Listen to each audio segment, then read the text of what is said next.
Qoçlar, qadın qoçları. Qadın qoçlarla kişi qoçların arasında biraz fərq var.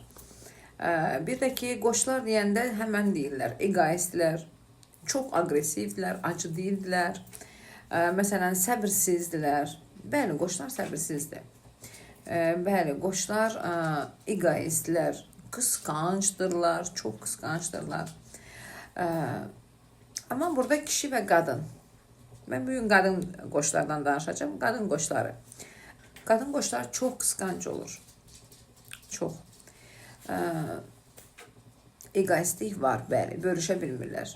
Yanındakı insanı demirəm, yanındakı insanın saçının telini, yanındakı insanın aldığı nəfəsi belə bölüşə bilmirlər kimlənsə. Bu çox istəməkdən irəli gəlir.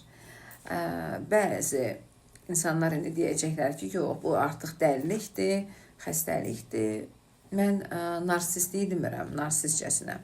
Mən dəlicəsinə sevən insanlardan danışıram. Dəlicəsinə sevən ümumiyyətcə bürclərimiz var. Amma indi biz bugünkü mövzumuz qoçdur deyə mən qoçları deyirəm. Qoç məsələn səbirsiz. Bəli. Amma unutmayaq ki, qoçlar özləri də iki etapa bölünür. Mart və aprel. Mart qoçları çox səbirsizlər, çox tez əsəbləşənlər, həddən artıq.